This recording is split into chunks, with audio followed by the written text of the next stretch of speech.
संजय गांधी राष्ट्रीय उद्यानातल्या येऊर परिसरामध्ये भीषण आग लागल्याचं आपल्याला पाहायला मिळतोय। दृश्यांमध्ये बघू शकतो की संपूर्ण जंगल परिसर हा मुख्यतः हा जो परिसर आहे हा ठाणेमध्ये येतो आणि येऊर नावाने प्रसिद्ध आहे।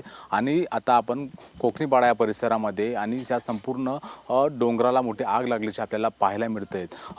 गेल्या काही दिवसापासून उन्हाच्या झळा पोहोचतात, तापमानात वाढ झाली आणि या संपूर्ण घटनामुळे आग लागल्याची माहिती सुद्धा समोर येते।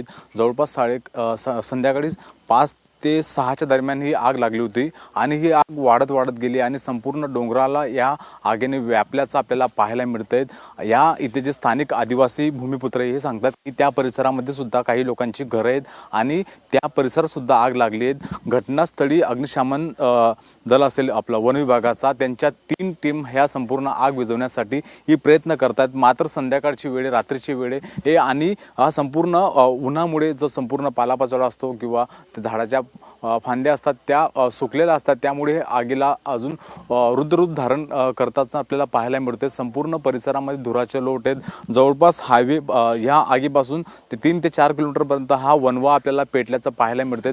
धुराचे मोठे लोट आहेत। या आगीपासून जवळपास आपण 3 ते 4 किलोमीटर लांब असून सुद्धा ही आग आपल्याला या ठिकाणी ही दिसताना पाहायला मिळते।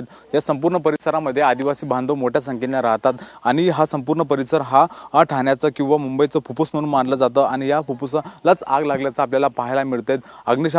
वन विभागाचे जी अधिकारी ते आग विझवण्यासाठी प्रयत्न करतात, त्यासोबतच स्थानिक जे भूमिपुत्र त्यांनी सुद्धा आग विझवण्याचा प्रयत्न केला। मात्र मर्यादित साधनं असल्यामुळे या आगीवरती नियंत्रण अद्याप मिळू शकले नाही, कारण की रात्रीची वेळ आणि या परिसरामध्ये मोठ्या प्रमाणात वन्य प्राणी असतात आणि त्यामुळे या आगीवरती नियंत्रण मिळवण्यासाठी ही कठीण जात आहेत। ज्या ठिकाणी जो सुका पालापाचोळा असेल किंवा सुके झाडं असतील त्यांच्यामुळे मध्ये ही आग ही मोठी होतानाच आपल्याला पाहायला मिळते। आणि सध्या तरी आता या वन विभागाचे जे अधिकारी असतील किंवा स्थानिक लोक असतील ही आग विझवण्यासाठी प्रयत्न करत आहेत। या ठिकाणी जे काही स्थानिक नागरिक सुद्धा आहेत ते सुद्धा या आगीमुळे आपल्याला घाबरल्याचे पाहायला मिळतात। अजून यांचेच काही बांधव आहेत ते सुद्धा वरती राहतात आणि यांना सुद्धा या ठिकाणी ही थोडीशी भीती कायमस्वरूपी असते। कधी या परिसरामध्ये मोठ्या प्रमाणात ही वन्य प्राणी सुद्धा आढळतात आणि या संपूर्ण परिसरामध्ये आता आग लागली आणि ते आग विझवण्याचं काम सध्या सुरू आहे।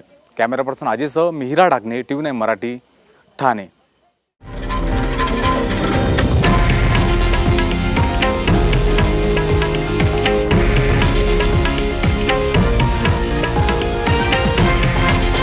हे आहे देशातील नंबर 1 न्यूज नेटवर्क आणि आपण पाहत आहात TV9 मराठी, एकमेव।